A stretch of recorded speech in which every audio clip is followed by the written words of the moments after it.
Hi, I'm Jen. Welcome to my channel.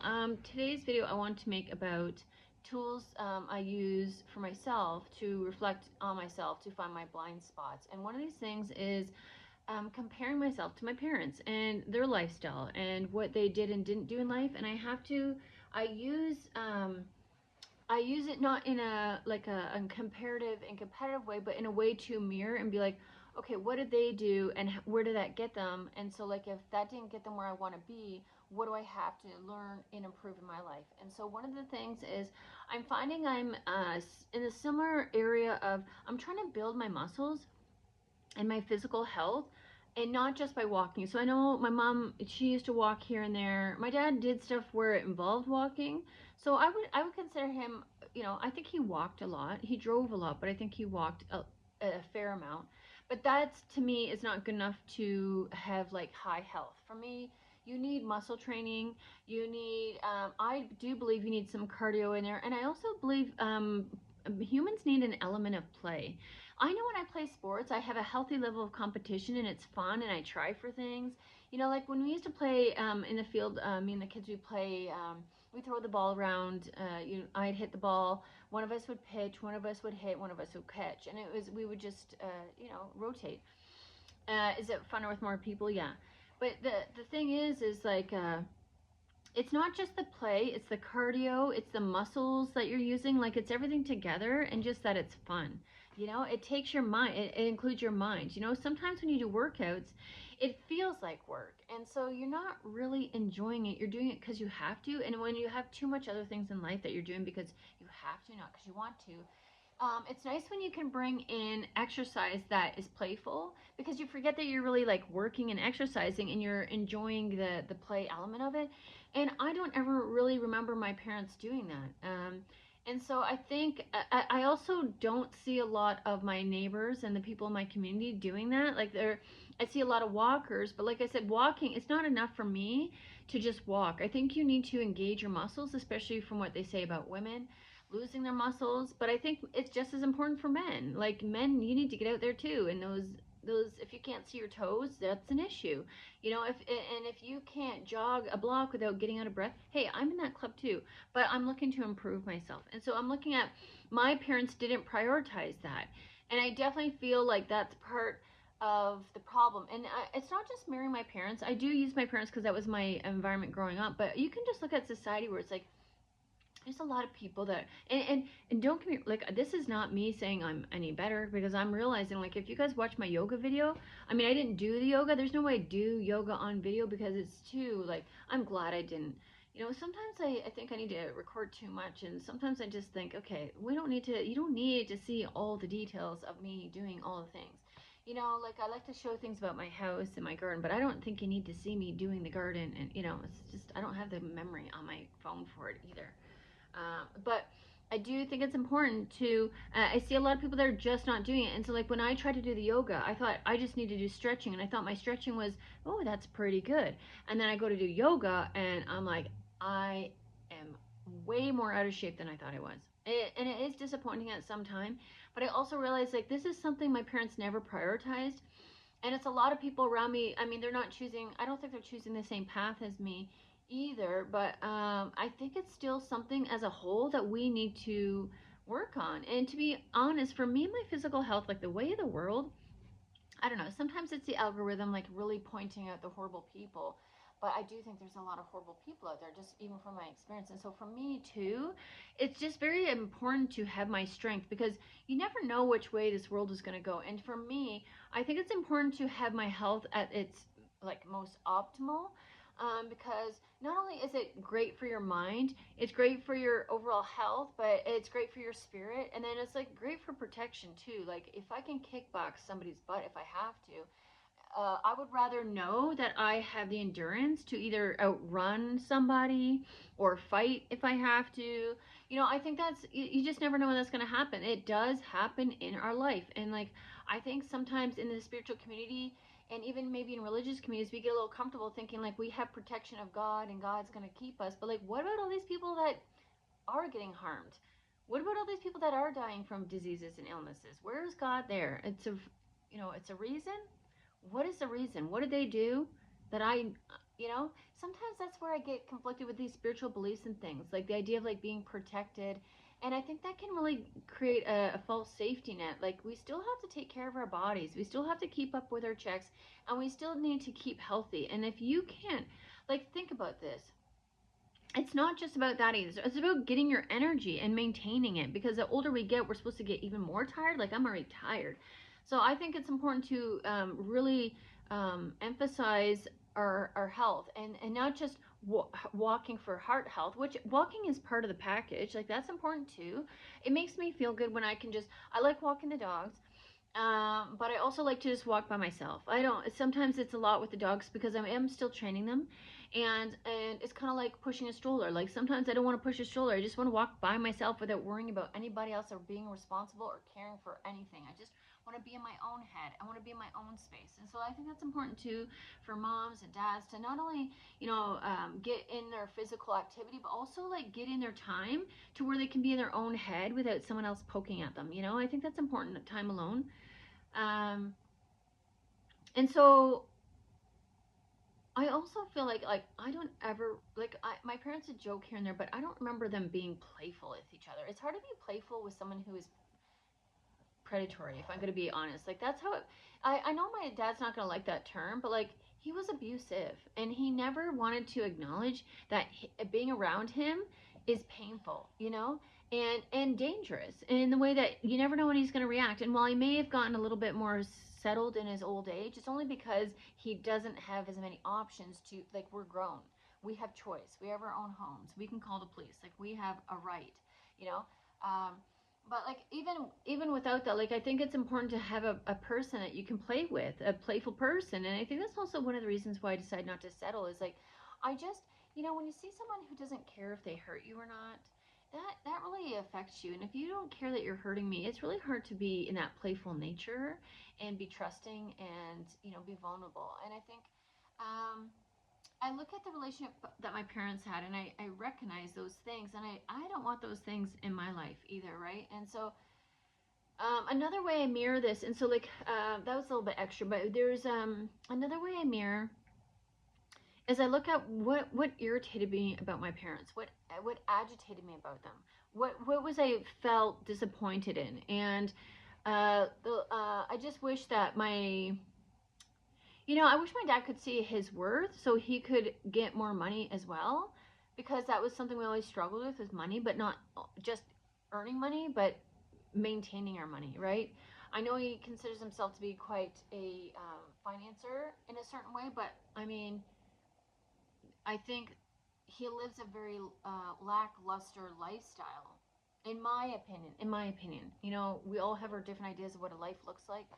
Um, but I did not learn finances from him, and I wish I would have been better with my money. It's not like he didn't tell us to save our money; he just didn't teach us how to save our money. And even like with my mom, I was really disappointed that she didn't, like, she had a lot of self doubt, and she was discouraged. And so, like, she didn't make very good money either. And so those are things that I feel like I never got to learn from them. And so now I'm having to learn it by myself. And so those are areas where I really have to focus on, because if I don't do the things that I don't want to do, I'm never going to get there. And like, right now, part of that is my physical health, to make sure I can have endurance to, keep going. And I think also part of the physical and playfulness is going to help me to, like, I think I mentioned in a previous video, not obsess and focus so much on making the money while I'm making the money, because sometimes these endeavors and channels and things, they take time, and they definitely don't happen overnight, and not unless you have a wad of cash to pay off Google ads and things like that. And I don't have extra money laying around to just put my coaching out there. And I'm still trying to clean up my mess from my karma. Like, I'm still trying to get my house back together and things like that. And so I also remember, like, not having, like, our house wasn't dirty, but it wasn't clean. It wasn't organized. I just look at what wasn't there and what I wished was there, and that's what I put into my life, right? So I find that helpful. my parents and my mom used to be really healthy eating, and my parents were not healthy eating. And my dad drinks a lot of coffee. He drinks a lot of pop. Um, he had last time I saw him, he had a really big belly. That's and so normalizing a lack of physical activity due to age, and like I remember like we would be like, we always had to take care of him, and like, dad, you need to do this, you need to take care of this, you should take care of that, and like he just and didn't care. And that really made me feel like I had a burden to take care of. Like I don't, I've disconnected. That is no longer my burden as my parent. But that's one of the ways where they really made me feel like they were a burden, because they weren't willing to my mom thought like exercise was jumping on a trampoline, which is helpful. You got to start somewhere. I'm not against that, but it's just like she would never really get past much else, and she made a lot of excuses, and she kind of made it feel like that was enough. And I can see myself doing that sometimes, where I get a little too comfortable, where I'm like, I don't push myself, but I am trying to work on my health, and I am trying to work on my career and making money. I'm working on a lot of things all at once. So I do have to make sure I keep check on myself to make sure, are you getting a little too comfortable? What are you doing? Don't dawdle. Don't get distracted by things that don't matter. And that's where I've learned to prioritize and stuff. So I think I'm getting better at that. But with the health thing too, it's like I got to take care of my health and my wealth, because I don't want my kids to be worrying about having to take care of me when they need to be taking care of themselves, and I'm supposed to be leaving something for them. And so these are things that when you reflect and you look and you see like what you don't like about that relationship, what you feel irritated about, it's going to show you things that in your life you need to work on within yourself. And I've always found that helpful, because I'll be like, am I doing this? Am I doing enough of this? And like I said, I know my mom, she knew how to keep herself busy without really doing anything, because her house was not clean and it was not organized, but she would always be puttering. That's what the family named it, was puttering, because she'd always be doing something. Like she could never just settle. And I honestly don't know if that's just my dad, if she had to look busy on his behalf because he would make a comment. I don't know. But I do know that he used to bitch about the cleanliness of the house, and he was not a cleaner of the house. And when he did do it, he would make a big show. Fine, I'll do it. And then like it was big drama. But it wasn't like he did it all the time. It's not like he cleaned up after himself. He didn't do his own stuff, not until he lived on his own. So these are things. Another way I look at it too is like I have to look at how my parents' partner traits were, and my mom she just picked up another version of dad, just different, similar but different. And I think that was part of it, where I had to recognize like I was picking the same partners. And then with my dad, like he stayed, he never found anyone, because he's very in his head, and he's very in the way, like my way or the highway. So those are things I have to be aware of that could potentially be within me. But at the same time, I'm also looking for someone who is compatible with me. And I don't want to settle for someone just because, like I'm aware that I don't want to settle with certain behaviors that are unkind and cruel, but I also have to understand people are going to show up differently than me. And as long as they're kind and they're considerate and they're self-aware and accountable, I mean, what else can you ask for? I think those things, when you have those foundations and they're honest and truthful and they're willing to grow, we're going to add those in too, then I think you can work through problems as a team. And I don't feel like my parents, I definitely feel like it was his way or the highway. And my mom just got to the point where she just couldn't care less, because as long as she didn't have to make a decision, she was fine. And when you mix those two together, it's like oil and water. It's really, I don't know how that, they thought that was going to be a win. And it wasn't, because they divorced. But then it feels like she got into the same. And so the same tool that I use to kind of see what they're not doing, and then I can also use it to be like, okay, like that's my parents, that's what they believe is okay. So that means I didn't receive a lot of things growing up. And so no, those are things that I have to look at, and I have to learn how to develop those within myself. So even though my dad was like very frugal, and if there's a word below frugal, we can go there. And he said it was because of his upbringing, which I wasn't there, so I can't compare. But from his stories, he sounds like he actually had quite a bit growing up. So I'm not really understanding that part of it, of the frugality or whatever less is than frugal. Um, because he spends money. It's just on different. Like he spends money. I remember seeing his office. He spends money, but then he like saves on like he won't he won't invest in his food. See, he'll drink coffee and pop, but he won't invest in his food. He'll eat somewhat healthy, but not really healthy. But he'll blow money on material objects. And I think my mom is more kind of delusional as to how much she's investing in her health. This is all from when I knew. I haven't talked to them in, it could be decades, or like years. Not a decade yet, but it's been years. But I assume they're still doing the same thing. And I do believe like she used to put some effort in, and I think the effort she put in, while it was different and better and a start, I think she made it out to be more than it was, and so she wouldn't really get very far, and she wouldn't really stick with things. And I could see that within me too, maybe for different reasons, but some similar too. Like she was probably exhausted, but at the same time, I can't control her choices, right? And so when I look at those things, I see, okay, how am I similar to them? And then how can I do different than them? Because I want to achieve a healthy relationship, a healthy lifestyle, and a beautiful life just in general, right? And I don't see that in them. And yeah, so I look at what I didn't receive, and then so discipline. I definitely did not receive discipline at all, and I didn't give that to my kids. And I also, I already acknowledged like I didn't get any sort of like nurturing, care, cherishing. They don't look at me like I look at my kids.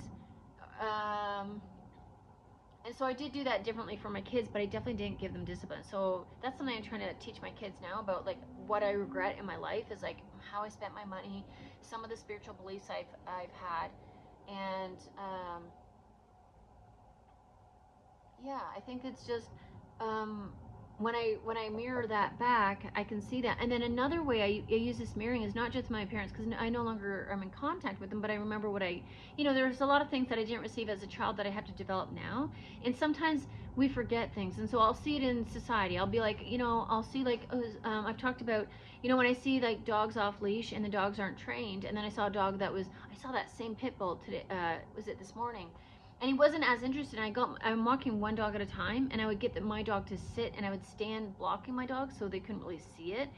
And I don't know if that helped. He was still somewhat interested, but not like tugging like he was before. And that made me feel safer because I could get one dog to sit, and then I only had one dog. And when I have two, they're all over the place and a big distraction, right? So really calling attention to that dog that's already like zoned in on movement. So I felt like this is working better. Um, and so when I see someone who is untrained with their dog, what I look at is like, okay, so now I'm seeing like that really sucks, and I'll kind of get caught up in the frustration, the resentment, and blame. Like, how dare you not train your dog? But then I look at, okay, is there still room for me to train my dog? Yeah, there is. How can I do that? So then now I'm walking one dog at a time, and I did that for a couple days because they're used to being together all the time. And now when I walk one dog, I have one dog at home, so they're getting used to spending time by themselves. I know it sounds weird, but when you think about it, these dogs are together all the time. And if something were to happen, eventually that's going to happen. That's real life. They're going to be alone. And I think by giving them time alone now and gaining their independence, it's going to help when that time does come, because dogs have been noted to miss, their fellow partner dogs when they do pass on. Like, that is a thing. They get sad. That affects them. And so not only now am I walking solo, and it's helping them build their confidence, I've got a bunch of treats, and so instead of giving them like an evening meal so much, I'm going to be training with the treats instead of their meal. And now, so we're going to walk more, give them more exercise, more stimulation, more challenges in a healthy, happy way, right? Where they can grow confident. And I'm going to be training them at the same time, so that's going to be wonderful for me. That's hopefully going to calm down some of the reactivity that I get. When they're not going to be bored, they're going to be more challenged. And I'm going to find some other ways to use those treats in the house, because I have like one of those balls that releases treats. And what else? Yeah, so I use that situation where like I feel like I'm like, that's crazy that teenage kid is out with that kind of pit bull dog that he can't control. But if I focus only on that, then I'm always going to be looking out for predatory behavior. But if I can train my dogs to be less prey-like, bouncing off the end of a leash, almost like waving a red flag over here to any sort of dogs that are predatory and a high strung, if I can get them to sit and just stay while we let dogs pass by us, to me, I feel like that's a safer way. And so now I'm keeping both of us safe. Now I'm feeling safer to walk them on a walk. And if something does happen, I only have one dog that I have to worry about, and I can pick up one dog that's moving. It's going to be easier to do that quicker than trying to deal with two dogs that are like literally, you know, when they have a dog they feel is coming at them, they get freaked out, and then they don't know what's going on, and you'll see them actually bite each other. It's confusing. It's very confusing for the dogs. It's not fun. This is why I wish people would take dogs more seriously. Like, I think I would take my dogs are reactive to other dogs, and they do bark. I have been working on them barking at other dogs and calming them down. But like, if I had a big ass dog pulling that I couldn't physically control, I feel like I would be taking that a lot more seriously. Personally, I would, because like you got to think of like if that dog gets loose and it hurts somebody else, like you, the owner, you, the one walking the dog, are responsible for that dog's actions, right? So it's weird that some people just don't take it. It's not more of a motivator. And you know, I've had things where I've been trying to work on too many things at once, so I understand that part. But like my dogs are also very little, and the barking part I'm working on, and I'm aware of, and I'm getting in the action of that. So it's I don't know. It could be the same, but it could be also. I understand dogs bark. That's not what I'm trying to say here. It's just I don't know. I think when I look at other people and their dogs, and I'm like, okay, like that feels scary to me because my dogs aren't trained, but like they're also leashed, and I also got a halter on them, so it prevents them from getting unleashed. And while I do find their barking annoying, it's something that's taken me a while to work on, but I am actually working on and putting in effort. I think that's different is when I see people putting in effort, and some people just like, that's just my dog, you know, deal with it. And then like I just have to walk a different way. And if I have to walk a different way and it keeps my dog safe, that's what I'm gonna do. Um, and so yeah, and it's kind of like with people. Like when I realize people aren't for me, I just avoid them. I don't need to have a conversation. I don't need to draw this out. I don't need to make myself a target. I just slowly disconnect and walk away. Um, I don't always need that fight. I know, like growing up, there's always like a need for an emotional reaction, and that's something I'm working on too for people. And think people that remind me of my family environment and those sort of people like that. They're looking for that emotional reaction, and so that's something I've learned to work on as well, is my emotional reaction. And then I'm also that kind of feels like the dogs are having an emotional reaction to the other dogs. So like I worked on it within me, and now I'm working on it within my dogs to kind of teach them like, hey, you just stay still when these dogs like this go by, because I feel like they kind of like there's times where they don't bark at certain dogs, and it's almost like they're sensing it. I don't know. And there's another dog that this man just like, I walked by, this is an older man, he's got one of those like Don Cherry dogs, and that dog scares the shit out of me, because when I was walking by myself and they were just waiting at a light, that dog started barking at me for no reason, and he had to hold him back, and I'm like, that scares me. And I saw him walking again, and he started barking when I was with my dogs, and he just felt like he just gave the dog the big, like, ranked on his neck, like on his leash, on his collar, and pulled the dog right from one side to him to the other to try to get this dog's attention. I'm like, God, you know? And I think, like, I give my dogs, there's times where Tucker will get really, like, he's changed so much when I changed his harness, like from a choke to a full body one. I feel I'm getting like he still pulls. It's not as bad, but when I give him a signal like that's too far, then it's not choking him out. It's like it is still pulling, and it is still aggravating my shoulder. So it's something I'm trying to work on. But I think when I also now have treats, and I'm trying to get him to sit, and I'm teaching both of them actually to sit and come, you know, towards me, and stop at the sidewalk corners and things like that. I think that's gonna help them be more playful and less like on the prowl. And like I'm still watching for other dogs, and like I said, having one dog has helped me. So like it's also kind of like when you say these things out loud and then you take them and apply them to different areas. This is kind of what I've been doing, is removing things from my plate, simplifying. So like instead of two dogs, I'm walking one at a time. And I need the exercise of walking, right? So I'm still exercising and walking. I'm not feeling, I tried jogging last week, and my muscles are still not there. I definitely think I have to take a break from the garden work. I think I'm just overdoing it. Like I'm still, I haven't touched back on it since I talked to you guys, but like I'm still like, it's still too much. It's really frustrating. I just want to work out. and I can't. It's really frustrating. Um, and so I would like to start jogging because I'd like to start jogging with Tucker. Peanut's more of a party girl where she is just like a wild woman and she just wants to investigate everything. She's more social. Tucker, I've noticed a difference since I walked him. Since I used that body harness on him, I had to adjust it myself because it kept slipping out of place and loosening. So I had to sew it by hand to tighten everything in place. But once I started using that, it's interesting. And I got him to stop and watch, like practice the pause, let him watch dogs walking by. It's like like when it felt safe enough for him to watch other dogs. And I find now he's become more curious.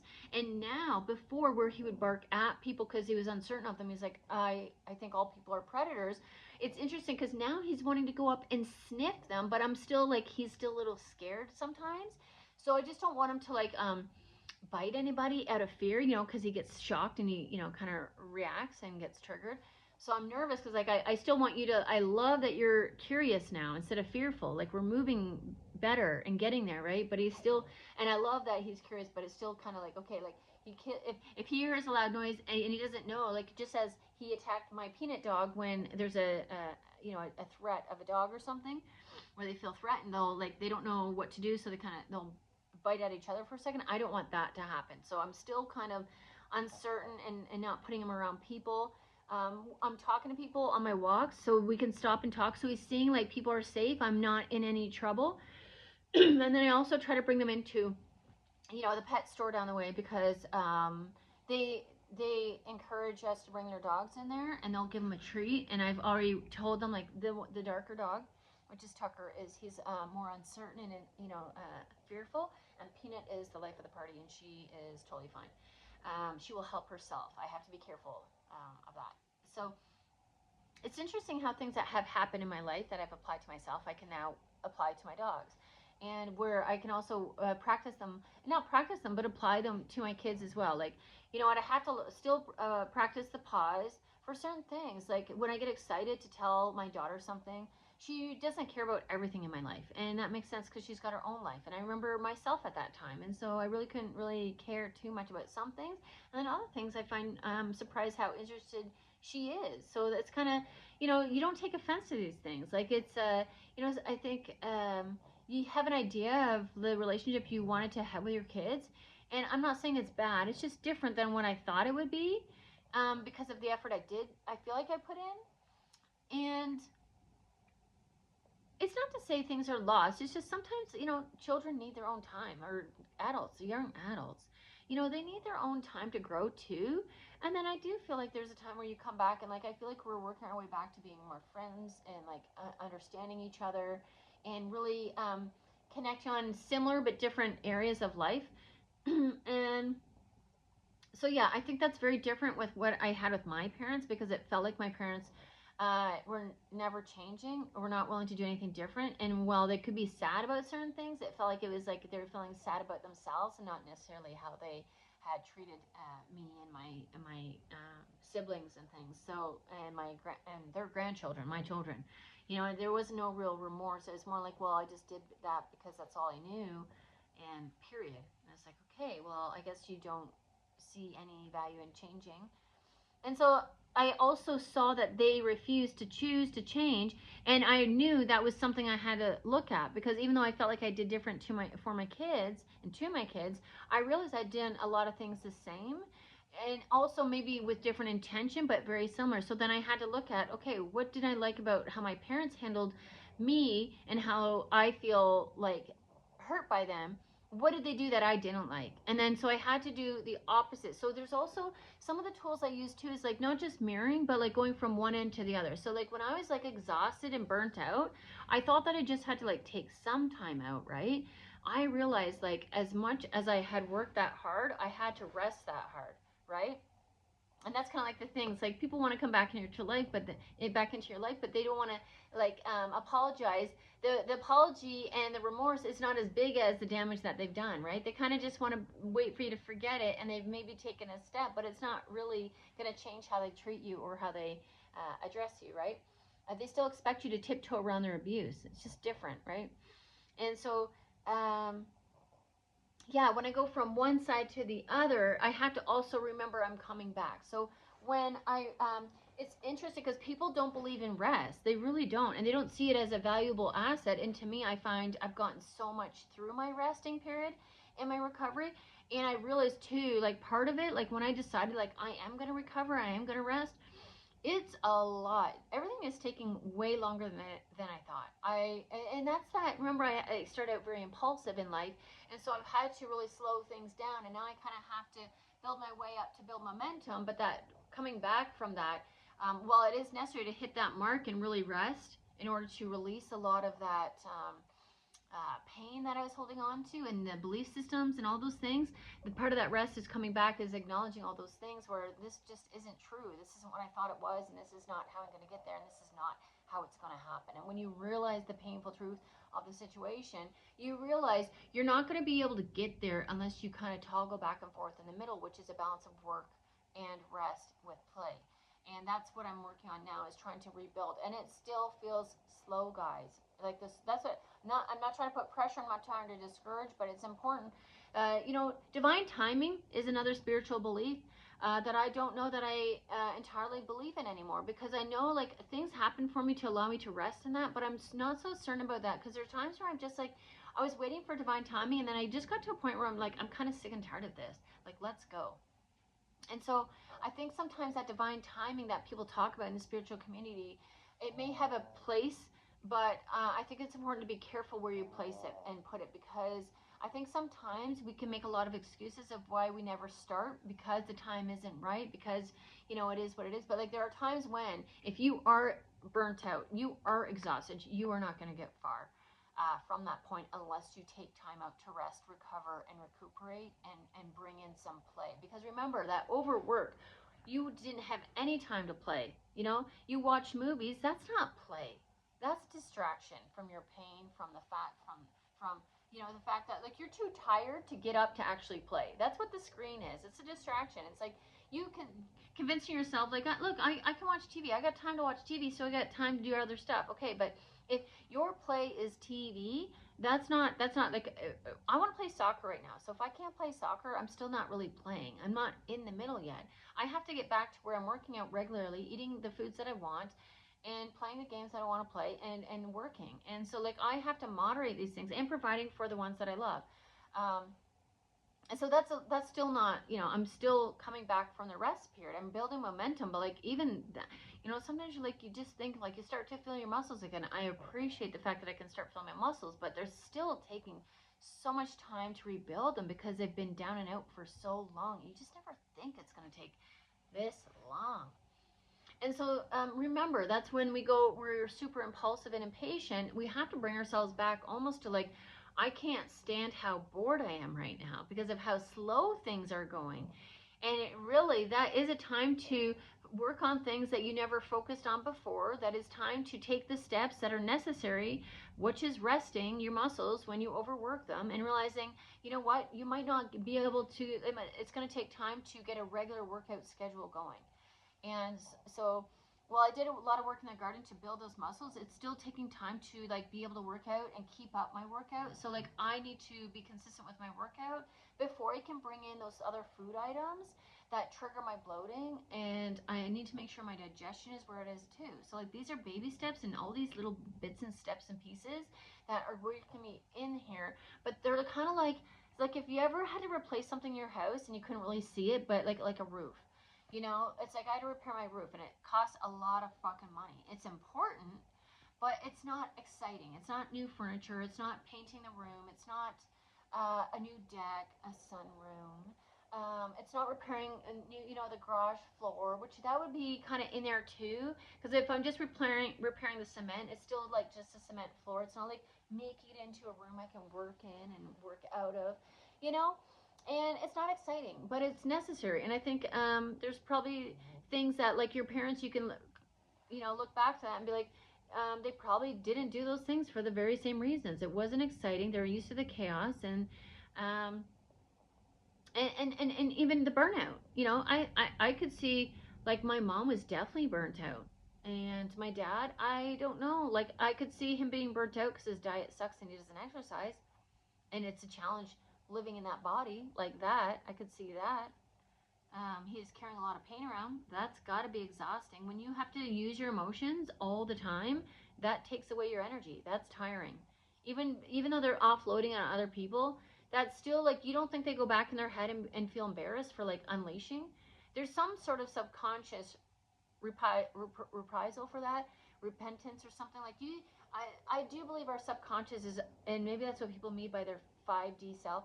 There's still something, you reacted in a way you shouldn't have. Like, these people know better. They know better. They don't. Nobody feels good about that. Like, and while that's how they get their supply, there's a part of them and a piece of them that doesn't feel good, or else they would be confident, right? You don't build confidence off other people. You build it internally by yourself.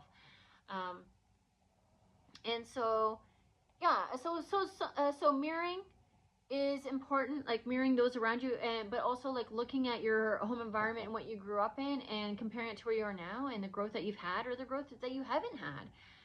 How many do your parents make excuses? Do you make excuses? And some of these excuses are tied into spiritual belief systems or just societal belief systems. And so I think it's important to do check-ins and be like, am I still doing this?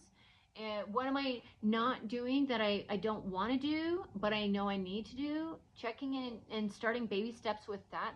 That's the biggest thing. If you're trying to make change, you got to look at what is the one thing that I'm avoiding right now. Okay. It's a lot of making hard choices due to painful past. I think that's the best way to put it for me. It's like, you know what, speaking up for myself when I felt like I was being disrespected, but I didn't know for sure, because I was like, I don't know if this really, because I wasn't taught that kind of stuff. And so that was challenging. Speaking up for myself, advocating for myself, that is a challenge. That is the biggest thing, because you'll find as soon as you start making some changes and showing up different, the people that were benefiting from you, your old version, are really going to start really amping up and targeting. And it's like, they're also going to be like, oh, you want to be by yourself? You need time by yourself? Fine, I'll give you time by yourself. And like, you haven't heard from them for like 2 years. Because that's the punishment, right? How dare you ask for time by yourself? These people, it's a codependent trauma bond. Like, they thrive off you. It's very parasitic, right? And so just because these people have not been around you and given to you doesn't mean they still don't rely and lean on you, right? There's something about you being in a lower place in them that always makes them feel kind of safe, because like there's someone less than them. That makes them feel big, and you feel low. So when you start to level up and buoy up kind of thing, and they look over, whoa, where did you come from? I thought you were down in the corner crying. What, you're up here now? What are you like? Wow, you look healthy. You look good. What's going on? Like, that triggers these people. I do believe it. And then, well, it doesn't mean you're also going to see them. Like, you got to understand that there's other people that you come across. There's going to be people mad that if you decide to exercise, they could be sitting on their porch smoking all day. And they're going to be angry that you decided to exercise. They're going to hate that you have a toned body. They're going to hate that you take, but it's like, you're not doing anything that they cannot do themselves. And so these are just things you just have to recognize. And so, like, that's another way of mirroring. It's like seeing how my family reacted and how they showed up in life. They didn't want to exercise. They didn't want to do the work. I remember my sister got mad because, well, it's easy for you to stay in shape because you walk all day. But I'm like, there was a point there was one point where it's exercise, and there was a point where it's becoming wear and tear. And now that I am trying to exercise, it's very hard to do it day to day.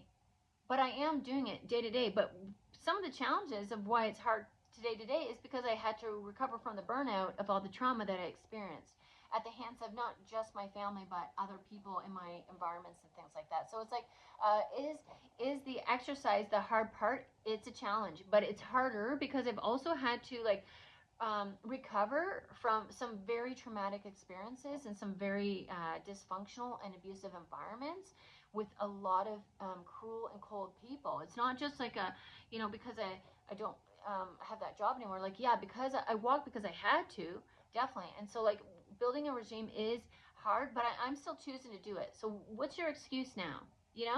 And I am not drinking coffee and caffeine. I am not having sugary treats. I'm not eating refined carbs. So there are things like, look at the eating behaviors of these people, and you got to understand when you're not doing that, those are not your people, right? So that's where kind of mirroring can help too, is recognizing who's for you and who's not. And it's not to be judgmental. It's just say like, these people have very different interests and values than I do. They value different things. I value my health, and I've been targeted from a lot of women because of that. And but I've had that all throughout my life where I do things that they choose not to do, right? And that's not my fault. And I can understand if I was being super like inappropriate with my apparel around people's husbands and things. I understand that. That's it. I do think that's something that we need to be considerate of personally. I don't want to be around someone who's got her boobs like right out. That's to me. I feel like that should be for behind closed doors. So I'm probably not going to be going around people that feel comfortable doing that. I do feel like that's an attention-seeking behavior personally. I know because I've been there, and I wasn't looking for their husbands or their partners. I was looking for my person, but it also was not a very good way of trying to find a partner. Let me tell you, lessons learned. But I do think it's fine to dress nice, and I've been, I've had people when I used to dress really nice. I've had family members really attack me for that, and it was something they would wear too. And so I think it's important to be aware of like when you have, this is another aspect of mirroring, is like when you've had, say, people in your life target you and put you down and be verbally abusive and emotionally manipulative, all those things. Remember how they're living their life, and there's a good chance like you're going to see other people. So like if they're drinking, it's this is just unfortunately, like I see a lot of people that are heavy drinkers, like, and they see no problem with it. They're not. It's one thing if you're like, you know what, this makes me feel like shit and I'm gonna stop. That's one thing. But some people will really double down and be like, you only live once, why not get ripped? And I'm like, because you're making an ass out of yourself. You really, I can't stand to be around overly drunk people. It is obnoxious. I'm glad they're having fun in their own, but it's something like I just don't want to be around. It's just not something fun. Having a drink and lightening up is one thing. Drinking to the point of where you're obnoxious and you don't remember your own name and like you're sloppy drunk, that's not cute. It's not cute. It's not funny. I see it in videos and I just it's just not something. I don't know. I don't know if I've gotten too old, but like I that was my foot, not a fart. I can see myself at some point if I'm feeling better and I got my health back. I can see myself having a light beer again here and there. Like I don't mind that, but like there's moderation. Moderation is key, and your behavior and how you show up is important too, I think. So yeah, I don't know if that's helpful. I hope it is. The mirroring and going from one extreme to the other, but also coming back in the middle, because I've gone back. I've a liberal, conservative, and come back because I can see benefits of both sides, and I can see how both sides are actually very manipulative to draw people in. And I have been fooled by both sides, and so I like to be in the middle because I feel like they're both kind of like, you know what it feels like when I watch politics is like it feels like I'm the kid in the middle that they're fighting over. That's what it feels like, and nobody really cares about the matters at hand and the people. It's more like their egos and like who can win. And that's honestly what our politics feels like. It's unfortunate. They've really lost the point of the people and that what their job is really meant to be. And that's gross to me. Like these people are adults. Like the people who are applying to be politicians, like they've got huge life experience, and yet this is how they. And that's what makes me wonder too, is how people get these jobs, and they're still so I don't know. Anyways, that's a different story. And so another thing, okay, another mirroring thing is my dogs are very similar to me. So Tucker is very fearful, and Peanut can be very outgoing, and I find I can be that way too. And so whatever helps you is going to help them. So like that's kind of how I help my dogs, where like I slowed things down. I gave them time to be more curious because my daughter suggested like she read something that said it's good to let your dog sniff because that stimulates their brain too. And so it's not necessarily all about exercise, which I think for Tucker it is though, because I do enjoy exercise. It makes me feel good. It makes me feel good. And so I think it makes him feel good too. Where Peanut, she enjoys the walk. She would be like a good nature walker. She likes to meet people. Tucker's getting there. So maybe we're combining the two together eventually. I don't know. But I definitely can see myself in my dogs. And it's kind of weird when you see it like that. So yeah, so you can look at when I was walking my dogs, I'm like, okay, I need to give them patience and time to explore and time to learn, because now I'm working with them one-on-one. It was hard to train them two together, and I'm like, so that also recognizing, mirroring that back about the other dog and their and the owner, recognizing that within my own situation has helped me. Like, while my dog is not aggressive like his dog, I still need dog training. So I can still connect to somebody and I can see how we are the same and similar but different, right? And so like whatever I found that helped me when I was scared. So like I would slow my dog down because he was always rushing forward, and I found I was always rushing forward in life. I just want to get there already. And for me, the there is the a consistent income, so I can finally buy the things that I want. But I think in the pause of my money, it's allowing me, like I said in a previous video, to really get good on how I want to spend the money when I get it. And making sure I had to know who is who and who is not, because I am a giver. I'm always going to be a giver. That's something I enjoy doing. I love cooking for the ones that I love. I love creating a comfy home to spend time in. I like playing games. I like being playful. I want people that I can be like that around and share my life with, right? And so I had to learn that lesson, but I also think I have to like get better at where when I get my money, how am I going to spend it? Because I don't want to waste it, and I want to try to get as many things off my want list as possible. And so right now I think I'm trying to kind of do the things that I don't have the money for in the time when I don't have money, while I'm building my channel and trying to make money. And then I think when the time comes, hopefully, ideally is like when the money comes, that's when I'll be ready to make the. There's some things I can do by myself, and there's some things that are just too big of a job. And so that's also me moderating and keeping myself in the middle. Like there's some jobs I could totally like break up I could break up the garage floor and tamper the dirt underneath and relay that. I definitely could do that myself. I feel confident that I could do that myself.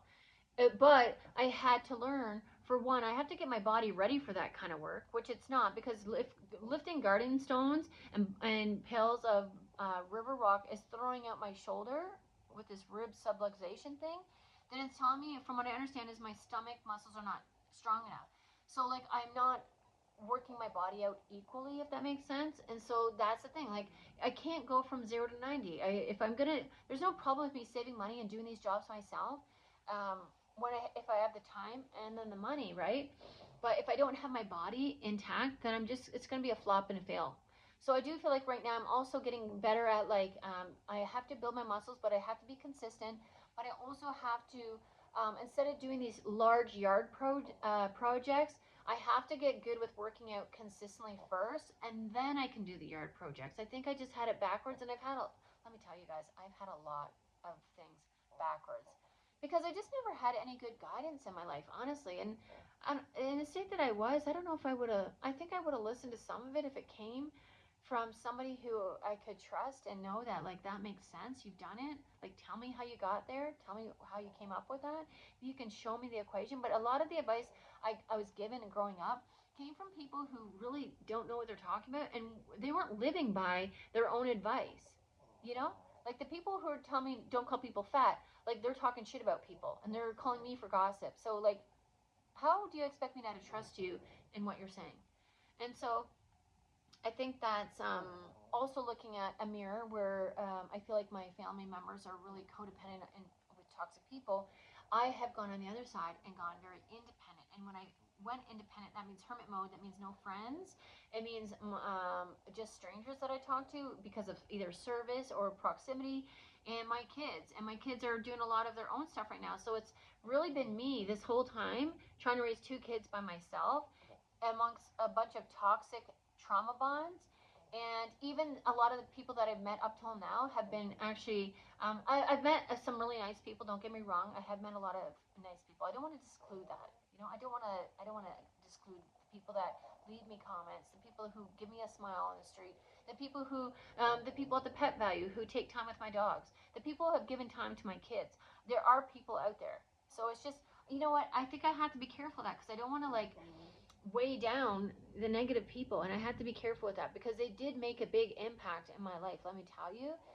And it has affected my life largely, but I don't want to keep carrying that, so I have to be careful that I don't.